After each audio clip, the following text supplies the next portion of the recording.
Hello everyone, very very good evening. कैसे हो? Hope करता हूँ आप सब लोग अच्छे ही होंगे। So friends, subject ability and reasoning की स्पेशल क्लास में आप सभी लोगों का बहुत बहुत स्वागत है। सभी लोग एक बार बताएंगे वॉइस क्लियर आ रही है? क्लास को स्टार्ट किया जाए। यहाँ पे डेली क्लासेस का टाइमिंग आप सब लोग देख सकते हो। डेली मॉर्निंग में 10:30 बजे जीके जैसी क्लास चलती है, हिंदी की 3 बजे आपकी क्लास चलती है, सब्जेक्ट एबिलिटी एंड रीजनिंग की जो क्लासेस चलती हैं शाम 6:30 बजे चलती है। तो डेली यही टाइमिंग पे आपकी जो है क्लासेस चलती हैं, बिल्कुल फ्री में आप बीएड प्रवेश परीक्षा की तैयारी कर सकते हैं। तो अभी के अभी सब्सक्राइब करिए और बेल आइकन को ऑल पे प्रेस करिए ताकि जो भी बीएड प्रवेश परीक्षा की अपडेट आए, जो भी क्लासेस आए, उनका नोटिफिकेशन आपको टाइम टाइम से मिलता रहेगा। ओके, सब्सक्राइब नहीं करेंगे तो आपको नोटिफिकेशन नहीं मिलेगा। कुछ भी जानकारी चाहिए तो आप यहाँ पे देख सकते हो, ये मेरा व्हाट्सएप नंबर है, ये इंस्टाग्राम आईडी की यूजर आईडी है, आप हमसे बातचीत भी कर सकते हो कहीं पे भी। बाकी टेलीग्राम ग्रुप का नाम इसी नाम से है, तो आप ज्वाइन कर लेना, वहाँ पे भी छोटी छोटी अपडेट मिल जाया करेंगी आपको। ठीक है, चलिए सबसे पहला प्रश्न है, दशवंत एवं बशावन किसके दरबार के चित्रकार थे? सबसे पहले हम सब्जेक्ट एबिलिटी के जो है क्वेश्चन सॉल्व करेंगे, उसके बाद लास्ट में रीजनिंग के क्वेश्चन। ठीक है, चलिए। और मॉर्निंग एंड आफ्टरनून वाली क्लास अगर आप लोग नहीं देखे हो तो जाके देख लेना। तो दशवंत एवं बशावन किसके दरबार के जो है चित्रकार थे? ये जो है चित्रकार थे अकबर के। ऑप्शन सी आपका बिल्कुल करेक्ट हो जाएगा। अगला प्रश्न देखिए यहाँ पे कि नालंदा विश्वविद्यालय की स्थापना किसने की थी? समुद्रगुप्त, कुमारगुप्त, धर्मपाल या देवपाल? किसने की थी बताइए? 52 को जवाब दीजिए सब लोग। नालंदा विश्वविद्यालय की स्थापना किसने की थी? तो इसकी स्थापना कुमारगुप्त ने की थी। ऑप्शन बी आपका बिल्कुल करेक्ट हो जाएगा। अगला प्रश्न आपकी स्क्रीन पे है, यहाँ पे देखेंगे, बंग भंग आंदोलन के समय कांग्रेस के अध्यक्ष कौन थे? बहुत अच्छा प्रश्न है और कई बार एग्जाम में ये क्वेश्चन पूछा भी जा चुका है। तो बंग भंग आंदोलन के समय कांग्रेस के जो अध्यक्ष थे वो कौन थे? गोपाल कृष्ण गोखले थे। ऑप्शन बी आपका बिल्कुल करेक्ट हो जाएगा। नेक्स्ट क्वेश्चन, तालीकोटा युद्ध के समय कौन सा राज्य पूर्णतः समाप्त हो गया था? बताइए, तालीकोटा युद्ध के समय कौन सा राज्य पूर्णतः समाप्त हो गया? अहमदनगर, विजयनगर, बीदर, गोलकुंडा? 54 का जवाब दीजिए सब लोग। तो विजयनगर जो आपका राज्य था ये पूर्णतः समाप्त हो गया था तालीकोटा युद्ध के बाद। ऑप्शन बी आपका बिल्कुल करेक्ट हो जाएगा। अगला प्रश्न है, ताजमहल की डिजाइन तैयार करने वाला वास्तुकार कौन था? बताइए, ताजमहल की डिजाइन तैयार करने वाला वास्तुकार कौन था? मोहम्मद हुसैन, शाह अब्बास, उस्ताद ईसा या इस्माइल? तो ताजमहल की डिजाइन जो है तैयार करने वाला जो वास्तुकार था वो था उस्ताद ईसा। ऑप्शन बी करेक्ट हो जाएगा। 78 ईस्वी से प्रारंभ होने वाले शक संवत का संस्थापक कौन था? 78 ईस्वी से जो है प्रारंभ होने वाले शक संवत का संस्थापक कौन था? बताइए सब लोग। कनिष्क, अशोक, चंद्रगुप्त या विक्रमादित्य? 56 का ऑप्शन ए करेक्ट हो जाएगा। 78 ईस्वी से जो है प्रारंभ होने वाले शक संवत का जो संस्थापक था कनिष्क था। ऑप्शन ए आपका बिल्कुल करेक्ट हो जाएगा। अगला प्रश्न, अजमेर में किस सूफी फ़कीर की दरगाह है? अजमेर में किस सूफ़ी फ़कीर की दरगाह है? 57 का जवाब देंगे सब लोग। और सभी को गुड इवनिंग, सभी को गुड इवनिंग। और वीडियो की लाइक की संख्या बहुत है, मतलब फटाफट वीडियो को लाइक कर दो, शेयर भी कर दो, और जो भी नए हैं तो सब्सक्राइब ज़रूर कर लेंगे। इस चैनल से आपको निश्चित ही मदद मिलेगी। बाकी क्लासेस आपको प्लेलिस्ट में मिलेंगी। तो अजमेर में किस सूफ़ी फ़कीर की दरगाह है? यहाँ पे मोइनुद्दीन चिश्ती की दरगाह है। ऑप्शन सी का आपका बिल्कुल करेक्ट हो जाएगा। भारत में सिविल सेवाओं का जो है सूत्रपात किसने किया था? बताएंगे सब लोग। भारत में सिविल सेवाओं का सूत्रपात किसने किया? Lord Dalhousie, Lord Curzon, Lord Wellesley, Lord Cornwallis?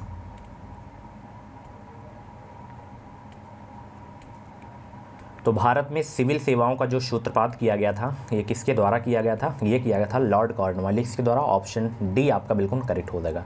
मनोविश्लेषणात्मक उपागम का प्रतिपादन किसने किया था? सभी लोग 59 का जवाब देंगे। मनोविश्लेषणात्मक उपागम का प्रतिपादन किसने किया था? इरविक एरिक्सन, क्रेशमर, सेल्डन, फ्राइड? तो ये किया गया था किसके द्वारा? फ्राइड के द्वारा किया गया था। ऑप्शन डी आपका बिल्कुल करेक्ट हो जाएगा। जेम्स लॉन्जे सिद्धांत संबंधित है संवेग से, सीखने से, स्मृति से या बुद्धि परीक्षण से? बताइए, जेम्स लॉन्जे सिद्धांत जो है संबंधित है किससे? तो ये संवेग से संबंधित है। ऑप्शन ए आपका बिल्कुल करेक्ट हो जाएगा। अगला प्रश्न देखिए, थॉर्नडाइक ने सीखने के सिद्धांत के सत्यापन के लिए अपना प्रयोग किस जंतु पर किया था? बहुत ही अच्छा प्रश्न है। थॉर्नडाइक ने सीखने के सिद्धांत के सत्यापन के लिए अपना प्रयोग किस जंतु पर किया? कुत्ता, बिल्ली, चूहा या कबूतर? तो ये किए थे बिल्ली पर। ऑप्शन बी आपका बिल्कुल करेक्ट हो जाएगा। प्रयोगात्मक मनोविज्ञान सर्वप्रथम कहाँ आरंभ हुआ था? प्रयोगात्मक मनोविज्ञान सर्वप्रथम कहाँ आरंभ हुआ था? जर्मनी, संयुक्त राज्य अमेरिका, फ्रांस, इंग्लैंड। ये आरंभ हुआ था जर्मनी में। ऑप्शन ए आपका बिल्कुल करेक्ट हो जाएगा। ठीक है, और साथ ही इस क्लास में हम लोग बात करेंगे बिहार बीएड एंट्रेंस एग्जाम 2024 के बेस्ट बुक के बारे में, जो कि है चक्षु प्रकाशन की बुक। आप लोग इस बुक का कवर पेज देख सकते हो। ये एसटीडी गाइड बुक है। इसमें आपको general English comprehension, Hindi, GK, reasoning and जो टीचिंग एप्टीट्यूड के जो क्वेश्चन पूछे जाते हैं, सारे के सारे क्वेश्चन आपको टॉपिक वाइज क्वेश्चन देखने को मिल जाएंगे। 2100 से ज़्यादा इंपॉर्टेंट क्वेश्चन, 6 सॉल्व पेपर आपको देखने को मिल जाएंगे। पूरा जो है आपके सिलेबस के अकॉर्डिंग इसको जो है तैयार किया गया है। पूरा सिलेबस कंप्लीट है, लेटेस्ट पैटर्न पर है। यह पुस्तक हर हाल में अन्य पुस्तकों से श्रेष्ठ है। मार्केट में सबसे इस टाइम जो है सबसे बेस्ट बुक है। SRR पब्लिकेशन की बुक है। नीचे आप लोग जाएंगे तो ये इसका सिलेबस है, कहाँ कहाँ से क्वेश्चन आएंगे। एंड यहाँ पे नीचे जाएंगे तो 2023 का जो है यहाँ पे पेपर भी लगाया गया है, जो 8/4/2023 को हुआ था। तो बहुत ही अच्छी बुक है। अगर आप बिहार बीएड एंट्रेंस एग्जाम की तैयारी कर रहे हो तो आप चक्षु प्रकाशन की बुक से अपनी बेहतरीन तैयारी कर सकते हो। यहाँ पे देखना सोल्यूशन क्या बेहतरीन दिया गया है। हर क्वेश्चन से कम 3 से 4 क्वेश्चन आपका तैयार हो जाएगा। और प्रैक्टिस करने के लिए आपको जो है प्रैक्टिस सेट की बुक की जो है नीड होगी, तो आप इनकी जो है प्रैक्टिस सेट की बुक ले सकते हो। प्रैक्टिस सेट की बुक में आपको 2100 से ज़्यादा इंपॉर्टेंट क्वेश्चन, 6 सॉल्व पेपर इसमें भी देखने को मिलेंगे। 20 प्रैक्टिस सेट आपको अलग से देखने को मिल जाएंगे। 20 प्रैक्टिस सेट अगर आप लोग लगा लेते हैं तो आपकी तैयारी बहुत ही अच्छी हो जाएगी। तो दोनों पुस्तकें इनकी जो है हर मार्केट पे अवेलेबल है। आप ऑनलाइन भी इसे ऑर्डर करके घर बैठे मंगवा सकते हो। तो लिंक वीडियो के डिस्क्रिप्शन बॉक्स में दे दिया हूँ, आप इसे परचेज कर सकते हैं। अगला प्रश्न आपकी स्क्रीन पे है, बुद्धिलब्धि का सूत्र किस मनोवैज्ञानिक ने दिया था? बताएंगे सब लोग, बुद्धिलब्धि का सूत्र किस मनोवैज्ञानिक ने दिया था? 63 का जवाब दीजिए सब लोग। बीने ने दिया था। ऑप्शन ए आपका बिल्कुल करेक्ट हो जाएगा। अगला प्रश्न है, मानव व्यवहार में परिवर्तन निम्नलिखित में से किस पर निर्भर है? आयु पर, परिवर्तन वाले दबाव की शक्ति पर, परिवर्तनशील व्यवहार की शक्ति पर, व्यवहार और दबाव दोनों की शक्ति पर। तो मानव व्यवहार में परिवर्तन निम्नलिखित में से किस पर निर्भर है? तो ये निर्भर है आयु पर। किस पर निर्भर है भाई? आयु पर। ठीक है, ऑप्शन ए आपका बिल्कुल करेक्ट हो जाएगा। संवेदना ज्ञान की पहली सीढ़ी है, या मानसिक विकास है, ध्यान का विकास है, या शारीरिक विकास है, या भाषा विकास है? तो संवेदना ज्ञान की पहली सीढ़ी है। यह किसका विकास है ये आपको बताना है। 65 का जवाब दीजिए। तो संवेदना ज्ञान की पहली सीढ़ी है या मानसिक विकास है? ऑप्शन ए आपका बिल्कुल करेक्ट हो जाएगा। अगला प्रश्न आपकी स्क्रीन पे है, जॉन डीवी के अनुसार विद्यालय एक क्या है? विशेष वातावरण है, साधारण वातावरण है, तकनीकी वातावरण है, या अनौपचारिक वातावरण है? 66 का जवाब दीजिए सब लोग। जॉन डीवी के अनुसार विद्यालय एक जो है साधारण वातावरण है। ऑप्शन बी आपका बिल्कुल करेक्ट हो जाएगा। ग्रीक दर्शन का सूत्र वाक्य है क्या? आश्चर्य करो ताकि तुम जान सको, इच्छा सर्वोपरि, दुख निरोध, हमेशा अग्रसर रहो। तो ग्रीक दर्शन का सूत्र वाक्य है क्या? 67 का जवाब दीजिए सब लोग। बताएंगे सब लोग भाई। सभी को गुड इवनिंग, सभी को गुड इवनिंग। तो ग्रीक दर्शन का जो सूत्र वाक्य है वो है आश्चर्य करो ताकि तुम जान सको। ऑप्शन ए आपका बिल्कुल करेक्ट हो जाएगा। अगला प्रश्न आपकी स्क्रीन पे है, पश्चिमी दर्शन में धर्म को माना गया है सैद्धांतिक, व्यवहारिक, दैवी, सामाजिक। क्या माना गया है पश्चिमी दर्शन में धर्म को? 68 का जवाब दीजिए। पश्चिमी दर्शन में धर्म को माना गया है क्या? व्यवहारिक माना गया है। ऑप्शन बी आपका बिल्कुल करेक्ट हो जाएगा। पुनर्जन्म की धारणा पर किस व्यवस्था में बल दिया जाता है? वर्ण व्यवस्था पर, आश्रम व्यवस्था पर, संस्कार व्यवस्था पर, या वर्ग व्यवस्था पर? बताइए किस व्यवस्था में बल दिया जाता है पुनर्जन्म की जो है धारणा पर? 69 का जितने भी लोग ए जवाब दे रहे हैं वर्ण व्यवस्था, और उनका आंसर बिल्कुल सही हो जाएगा। उपयोगितावाद का जो है चरम उद्देश्य है अधिकतम सुख की प्राप्ति, निर्वाण प्राप्ति, मोक्ष की प्राप्ति, या मुक्ति? उपयोगितावाद का चरम उद्देश्य है क्या? अधिकतम सुख की प्राप्ति, यही इसका उद्देश्य है उपयोगितावाद का। ठीक है ना, ऑप्शन ए आपका बिल्कुल करेक्ट हो जाएगा। आधुनिक युग में सर्वप्रथम किस अंग्रेज दार्शनिक ने उपयोगितावाद पर विचार रखे? David Hume, Hutcheson, Helvetius, Holbach. 71 का जवाब दीजिए सब लोग। आधुनिक युग में सर्वप्रथम किस अंग्रेज दार्शनिक ने उपयोगितावाद पर जो है विचार रखे? डेविड होम ने। ठीक है, ऑप्शन ए आपका बिल्कुल करेक्ट हो जाएगा। रेने डेकार्ट के जो है बुद्धिवाद को किस नाम से जाना जाता है? सभी लोग आंसर करेंगे। रेने डेकार्ट के बुद्धिवाद को किस नाम से जाना जाता है? वैज्ञानिक बुद्धिवाद, गणित शास्त्रीय बुद्धिवाद, मनोवैज्ञानिक बुद्धिवाद, या दार्शनिक बुद्धिवाद? गणित शास्त्रीय बुद्धिवाद के नाम से जाना जाता है। ऑप्शन बी करेक्ट हो जाएगा। आधुनिक समाजवादी विचारधारा का पिता कौन है भाई? आधुनिक समाजवादी विचारधारा का पिता कौन है? कॉम्टे, मर्टन, बाटोमार या कार्ल मार्क्स? तो इसके जो पिता हैं आधुनिक समाजवादी विचारधारा के, वो कौन है भाई? कार्ल मार्क्स हैं। Option B. Next question, culture and society नामक पुस्तक के लेखक का नाम क्या है?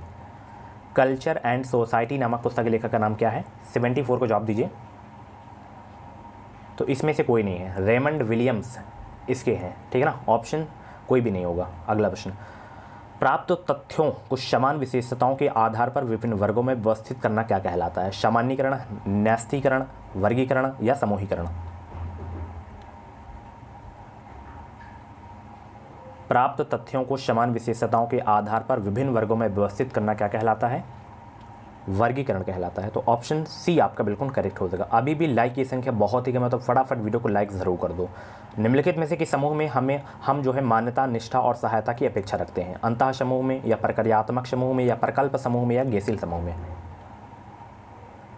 निम्नलिखित में से किस समूह में हम मान्यता, निष्ठा और सहायता की अपेक्षा रखते हैं?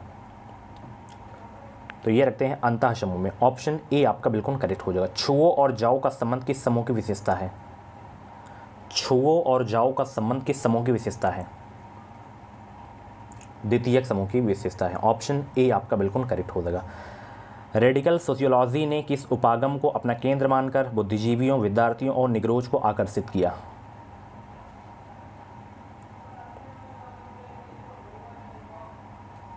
तो संघर्ष उपागम को अपना केंद्र मानकर बुद्धिजीवियों, विद्यार्थियों और निग्रोज को आकर्षित किया है। संघर्ष उपागम आपका जो है सही हो जाएगा। 78 का ऑप्शन डी करेक्ट हो जाएगा। दुर्खीम किस विद्वान के विचारों से सबसे अधिक प्रभावित था? दुर्खीम जो था ये सबसे अधिक किन विचारों से जो है प्रभावित था? किन के विचारों से बताइए सब लोग। 79 का ऑप्शन ए करेक्ट हो जाएगा। ऑगस्ट कॉम्टे, ठीक है ना, के विचारों से सबसे अधिक प्रभावित था दुर्खीम। भारत में पंचवर्षीय योजनाओं की जो है संकल्पना प्रस्तुत की गई थी किसके द्वारा? लॉर्ड माउंटबेटन द्वारा, जवाहरलाल नेहरू द्वारा, इंदिरा गांधी द्वारा, लाल बहादुर शास्त्री द्वारा। तो भारत में पंचवर्षीय योजनाओं की जो संकल्पना प्रस्तुत की गई थी, ये प्रस्तुत की गई थी लाल बहादुर शास्त्री, यहाँ जवाहरलाल नेहरू के द्वारा। ऑप्शन बी आपका बिल्कुल करेक्ट हो जाएगा। राज्य की उत्पत्ति का कौन सा सिद्धांत सर्वाधिक मान्य है? राज्य की उत्पत्ति का कौन सा सिद्धांत सर्वाधिक मान्य है? ये विकासवादी सिद्धांत सर्वाधिक मान्य है। Option D. निम्नलिखित में से किसको डॉक्टर अंबेडकर ने संविधान का हृदय और आत्मा कहा?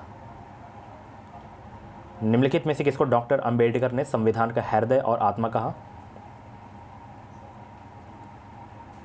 संवैधानिक उपचार के अधिकार को। ऑप्शन सी आपका बिल्कुल करेक्ट हो जाएगा। फेबियन समाज किसकी संस्था थी? बुद्धिजीवियों की, किसानों की, जमींदारों की या श्रमिकों की? फेबियन समाज, वेरी इंपॉर्टेंट क्वेश्चन आपके एग्जाम के लिए। ये बुद्धिजीवियों की संस्था थी। ऑप्शन ए आपका बिल्कुल करेक्ट हो जाएगा। अगला प्रश्न आपकी स्क्रीन पे है। कौन से संवैधानिक संशोधन के अंतर्गत भारत में पंचायत राज्य को संवैधानिक आधार प्रदान किया गया? 42वां, 52वां, 67वां या 73वां? वो संविधान संशोधन है 73वां। ऑप्शन डी आपका बिल्कुल करेक्ट हो जाएगा। नाजीवाद किससे संबंधित है? नाजीवाद किससे संबंधित है? नाजीवाद किससे संबंधित है? हिटलर। ऑप्शन डी आपका बिल्कुल करेक्ट हो जाएगा। निम्नलिखित में से कौन सा एक राजकोषीय नीति का उपकरण नहीं है? निम्नलिखित में से कौन सा एक राजकोषीय नीति का उपकरण नहीं है? ब्याज दर नहीं है आपका। ऑप्शन सी आपका बिल्कुल करेक्ट हो जाएगा। राजकोषीय घाटा अधिक होने से अर्थव्यवस्था के भुगतान संतुलन में क्या परिवर्तन होते हैं? प्रतिकूलता में वृद्धि, अनुकूलता में वृद्धि, संतुलित व्यापार या व्यापार असंतुलन की अनुकूलता में वृद्धि? बताइए सब लोग। राजकोषीय घाटा अधिक होने से अर्थव्यवस्था के भुगतान संतुलन में क्या परिवर्तन होते हैं? प्रतिकूलता में वृद्धि होती है। ऑप्शन ए आपका बिल्कुल करेक्ट हो जाएगा। कीन्स के अनुसार अति उत्पादन और बेरोजगारी का मुख्य कारण है क्या? बचत में कमी, कुल मांग में कमी, विनियोग में कमी या कुल योग में वृद्धि? 88 का जवाब दीजिए सब लोग। कीन्स के अनुसार अति उत्पादन और बेरोजगारी का मुख्य कारण है क्या? कुल मांग में कमी। Option C. किसी राष्ट्र के आर्थिक कल्याण की दृष्टि से कौन सा बाजार सर्वोत्तम है? एकाधिकार, अल्पाधिकार, पूर्ण प्रतियोगिता या अधिकारी प्रतियोगिता? किसी राष्ट्र के आर्थिक कल्याण की दृष्टि से कौन सा बाजार जो है सर्वोत्तम है? वो आपका है पूर्ण प्रतियोगिता। Option C. नेक्स्ट क्वेश्चन, कापार्ड का जो है संबंध है किससे? कापार्ड का संबंध किससे है बताइए? ग्रामीण कल्याण कार्यक्रमों की सहायता व मूल्यांकन से, कंप्यूटर हार्डवेयर से, निर्यात वृद्धि हेतु परामर्श सेवा से, या बड़े उद्योगों में प्रदूषण के नियंत्रण से। कापार्ड का संबंध है किससे? ग्रामीण कल्याण कार्यक्रमों की सहायता व मूल्यांकन से संबंध है कापार्ड का। ऑप्शन ए आपका बिल्कुल करेक्ट हो जाएगा। नवीन कल्याणवादी अर्थशास्त्र के जन्मदाता हैं कौन? सभी लोग आंसर करेंगे। नवीन कल्याणवादी अर्थशास्त्र के जन्मदाता हैं कौन? पेरेटो हैं। ऑप्शन बी आपका बिल्कुल करेक्ट हो जाएगा। पृथ्वी की आंतरिक संरचना के विषय में सबसे महत्वपूर्ण जानकारी हम किससे प्राप्त करते हैं? भूकंपीय विज्ञान से, अप्राकृतिक साधनों से, प्लेट टेक्टोनिक से, या ज्वालामुखी क्रिया से? पृथ्वी की आंतरिक संरचना के विषय में सबसे महत्वपूर्ण जानकारी हम किससे प्राप्त करते हैं? भूकंपीय विज्ञान से प्राप्त करते हैं। ऑप्शन ए आपका बिल्कुल करेक्ट हो जाएगा। महाद्वीपीय मग्न तट पर तथा गहरे सागरी मैदान के मध्य स्थित होता है। महाद्वीपीय मग्न ढाल, महाद्वीपीय मग्न तट, महासागरीय गर्त, या महाद्वीपीय कटक? तो महाद्वीपीय मग्न ढाल आपका सही हो जाएगा। Option A. टनकपुर बांध परियोजना किस नदी पर है? टनकपुर बांध परियोजना किस नदी पर है? तो ये आपका है महाकाली नदी पर। ऑप्शन बी आपका बिल्कुल करेक्ट हो जाएगा। चार मीनार कहाँ स्थित है बताइए? चार मीनार हैदराबाद, मैसूर, औरंगाबाद, या कोलकाता? चार मीनार आप सभी को पता है हैदराबाद में है। ये इसका निर्माण किसके द्वारा किया गया था? कुली कुतुब शाह के द्वारा। विश्व का सबसे बड़ा मरुस्थल कौन सा है? सहारा, अरब, ऑस्ट्रेलिया, या गोबी?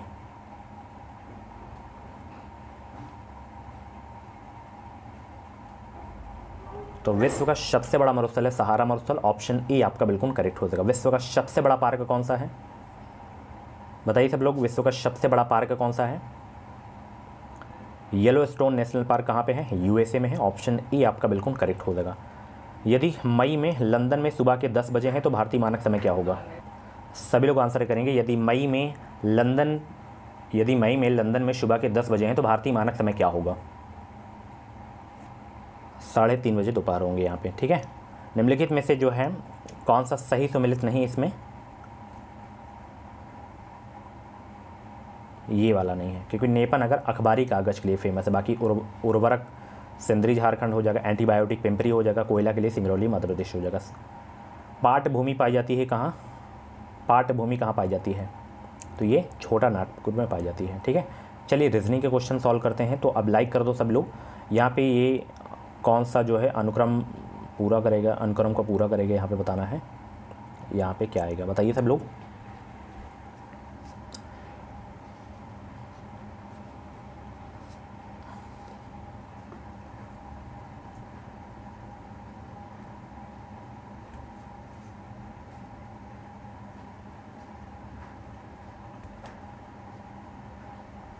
सभी लोग सॉल्व करेंगे। यहाँ पे ZXY है, TRP है, NLJ है। तो देखना यहाँ पे इस प्रकार यहाँ पे ZTN के बीच का हम अंतर पता करेंगे। ठीक है, जैसे यहाँ पे Z लिख दिया मैं, T लिख दिया, उसके बाद यहाँ पे N लिख दिया। Z 26 होता है इसका वैल्यू, और T का 20 होता है, N का 14 होता है। तो यहाँ पे देखना इसके बीच का अंतर कितना कितना है। 26 और 20 के बीच का अंतर कितना है? -6 का। 20 और 14 के बीच का अंतर कितना है? -6 का। अब वही 14 में से हम 6 माइनस कर देंगे तो कितना आएगा? 8। और 8 पे क्या आता है आपका? यच आता है। ठीक है, तो पहला तो आपको पता चल गया, H हो गया। उसी प्रकार यक्स, R और यहाँ पे L, इनके बीच का अंतर पता करेंगे। X 24 पे आता है, R आपका 18 पे आता है, L आपका 12 पे आता है। तो 24-18 के बीच का अंतर कितना है? 6 का है। 18-12 के अंतर कितना है? 6 का। L अब यहाँ पे 12 में से 6 माइनस करेंगे तो कितना यहाँ पे आपका जो है आ जाएगा? 6 ही आएगा। और 6 पे क्या आता है? यफ आता है। ठीक है, उसके बाद यहाँ पे बचा आपका V बचा,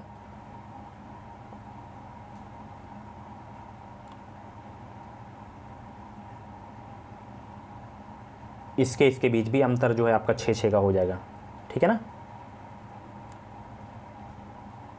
तो HF और D आ जाएगा आपका, HFD, D वाला आपका सही हो जाएगा। ठीक है, चलिए यहाँ पे सीरीज में क्वेश्चन मार्क की जगह पे क्या आएगा? यहाँ पे 33 के बाद क्या आएगा बताइए?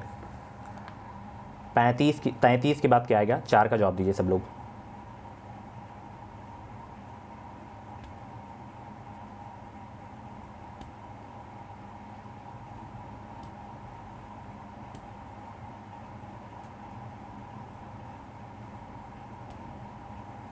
देखना यहाँ पे 27 है आपका, उसके बाद 32 है आपका, उसके बाद 30 है आपका, उसके बाद 35 है आपका, उसके बाद 33 है। तो 33 के बाद क्वेश्चन मार्क है, तो क्वेश्चन मार्क की जगह पे कौन सी संख्या आएगी आपको बताना है।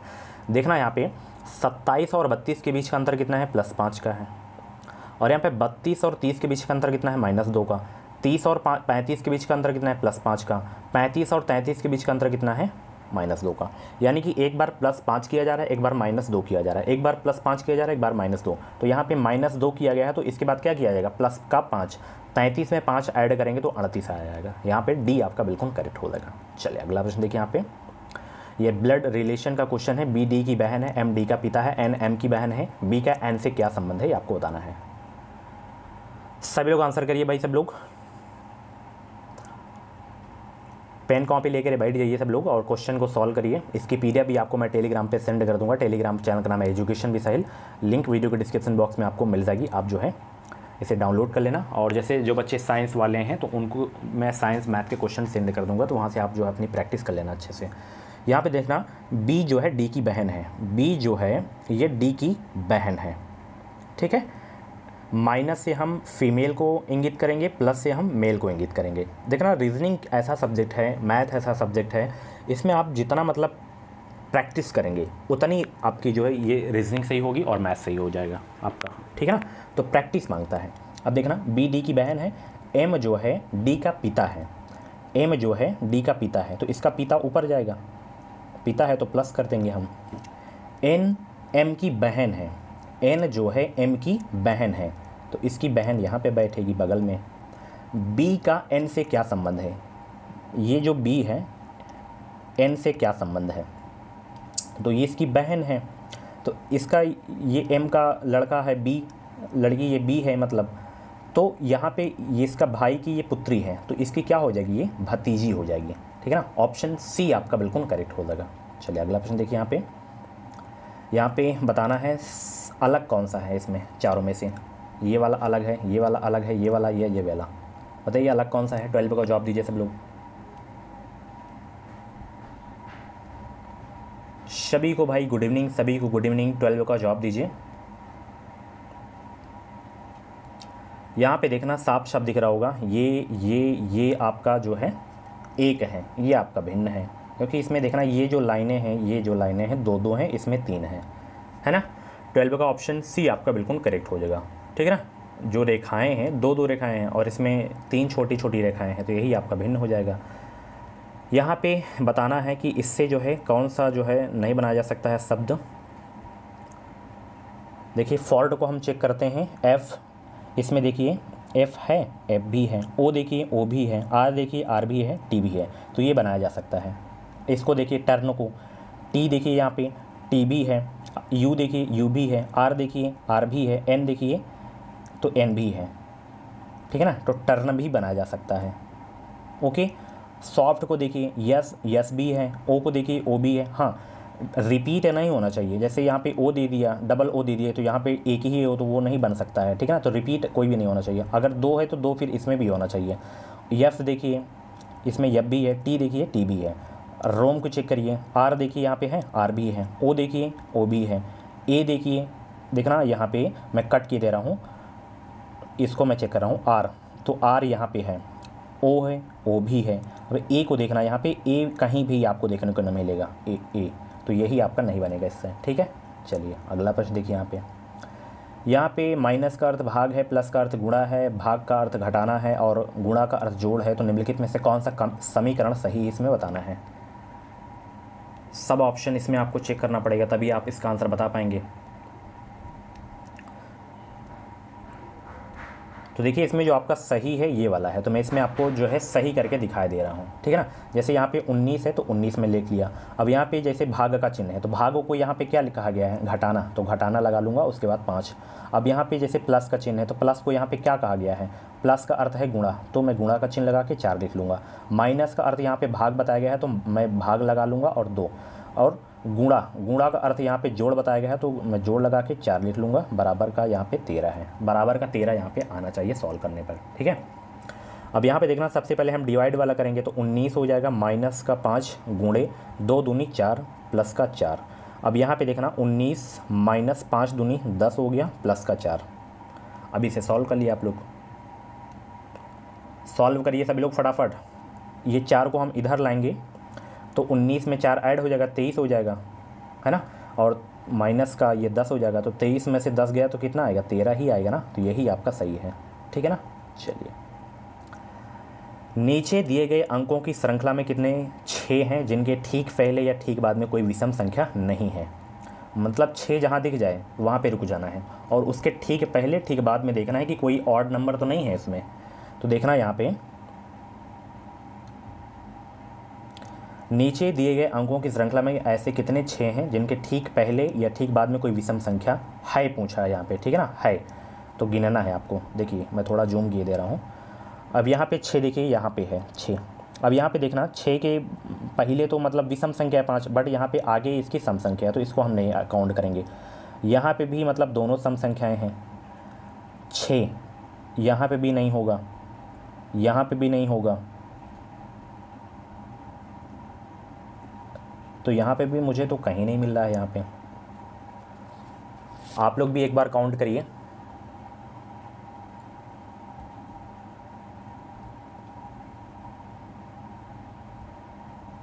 अच्छा, केवल यहाँ पे ठीक पहले या तो बाद में केवल एक होना चाहिए संख्या, तो ऐसे तो हो गए, बहुत संख्याएं होंगी।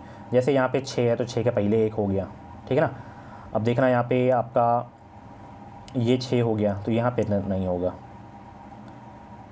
उसके बाद आपका ये हो जाएगा एक, ये एक हो जाएगा, तो 3 तो ऑलरेडी बन रही हैं 3, ठीक है ना।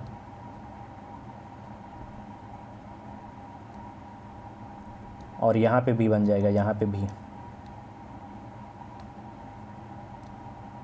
यहाँ पे तो मैंने आपको बता ही दिया,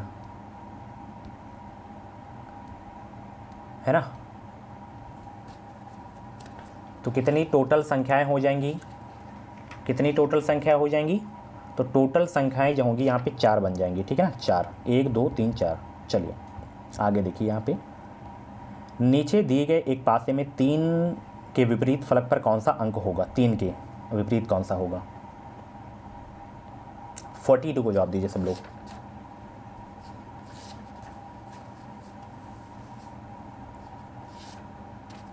बहुत अच्छे भाई, सभी को गुड इवनिंग, सभी को गुड इवनिंग। वीडियो को लाइक कर दो, अब तो क्लास ख़त्म होने को आई है।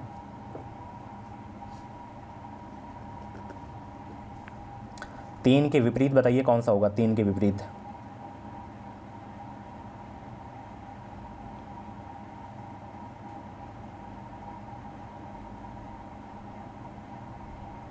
तो देखना यहाँ पे ये 3 यहाँ पे है, और हम यहाँ पे देखेंगे यहाँ पे 6 है, यहाँ पे 5 है, यहाँ पे 6 है, ये तो आपका सेम हो जाएगा, तो 3 का क्या हो जाएगा, 4 हो जाएगा सीधा सीधा। यहाँ पे 2 आपके समान थे तो 1 का ये चला आ जाएगा यहाँ पे, ठीक है। चलिए, नीचे दिए गए वेन आरेखों में से कौन सा आरेख डॉक्टर, इंजीनियर तथा वकील के बीच को जो है संबंध को निरूपित करता है। तो यहाँ पे डॉक्टर हो जाएगा, यहाँ पे वकील हो जाएगा, यहाँ पे इंजीनियर हो जाएगा। तीनों का पेशा अलग अलग है, तो यहाँ पे अलग अलग सही हो जाएगा, डी वाला। सो फ्रेंड्स, ये थी आज की जो है क्लास 13 मई की। कैसी रही क्लास, कमेंट बॉक्स में अपना फीडबैक ज़रूर देना। ऐसी ही डेली क्लासेस देखने के लिए एजुकेशन मिसाइल यूट्यूब चैनल को सब्सक्राइब करिए, ताकि जो भी बीएड प्रवेश परीक्षा की क्लासेस हैं, जो भी अपडेट हैं, वो अपडेट आपको मिलती रहे। आज की क्लास कैसी लगी कमेंट बॉक्स में अपना फीडबैक ज़रूर देना। बाकी और भी जो क्लासेस हमारे चैनल पे हो गई हैं, उन क्लासेस को भी देखिए, जाके रिवीजन करिए और बेहतरीन तैयारी आप लोग करते रहें, ठीक है। कुछ भी जानकारी चाहिए तो मेरा व्हाट्सअप नंबर आप सभी को पता है, 7905632533 पे आप हमें व्हाट्सअप कर सकते हो, जानकारी ले सकते हो। इंस्टाग्राम पे भी मुझसे आप बातचीत कर सकते हो, इंस्टाग्राम आईडी की लिंक वीडियो को डिस्क्रिप्शन बॉक्स में दे दिया हूँ। Thank you so much, bye bye, take care, मिलते हैं अगली क्लास पे।